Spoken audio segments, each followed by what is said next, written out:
S আলমের পর আরও শীর্ষ 5 ব্যবসায়ীর বিরুদ্ধে কর ফাঁকির অনুসন্ধান শুরু করল এনবিআরের কেন্দ্রীয় গোয়েন্দা সংস্থা সিআইসি।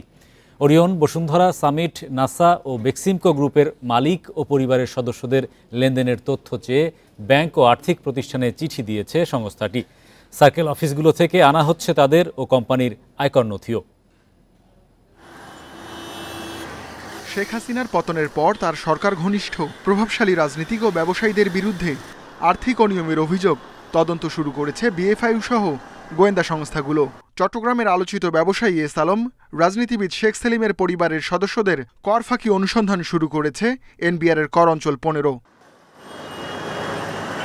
এবার অনুসন্ধান শুরু হলো আরও শীর্ষ 5 ব্যবসায়িক গ্রুপের মালিকদের বিরুদ্ধে। তারা হলেন বসুন্ধরা গ্রুপের আহমেদ আকবর সোবহান, ওরিয়নের ওবায়দুল করিম, সামিট গ্রুপের রাজিজ খান, নাসা গ্রুপের নজরুল ইসলাম মজুমদার ও বেক্সিমকোর সালমান এফ রহমান। কর্মকর্তারা জানান, এসব উদ্যোক্তা ও তাদের পরিবারের সদস্যদের সম্পদ খতিয়ে দেখা হচ্ছে। আমাদের বিএফআইও কাজ করতেছে, আমরাও কাজ করব।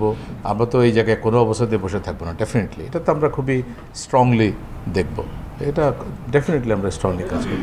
কর্মকর্তারা জানান, রাজনৈতিকভাবে প্রভাবশালী হওয়া এসব ব্যক্তির বিরুদ্ধে গত 1 দশকে শক্ত অবস্থান নেয়নি এনবিআর। গ্রুপগুলোর কিছু প্রতিষ্ঠানের বিরুদ্ধে ভ্যাট ও শুল্ক ফাঁকির অভিযোগে ছোট ছোট মামলা হলেও কখনো পূর্ণাঙ্গ তদন্ত করা হয়নি। বিপুল সম্পদের কারণে দেশজুড়ে পরিচিত এসব গ্রুপের কর্ণধাররা, কিন্তু তাদের অনেকেই কখনো সেরা করদাতার তালিকায় জায়গা পাননি। শুধু বেক্সিমকোর মালিকরা গত বছর সেরা করদাতার খেতাব পান।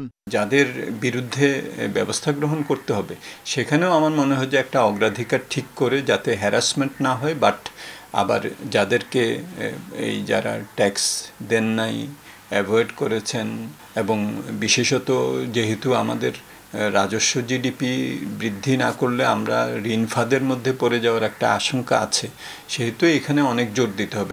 সম্পদের তথ্য খোঁজার পাশাপাশি কর অঞ্চল থেকে এসব ব্যক্তির ও পরিবারের সদস্যদের কর নথি তলব করেছে সিআইসি। আনা হচ্ছে তাদের কোম্পানির নথিও। Ruhul Amin, independent news, Dhaka.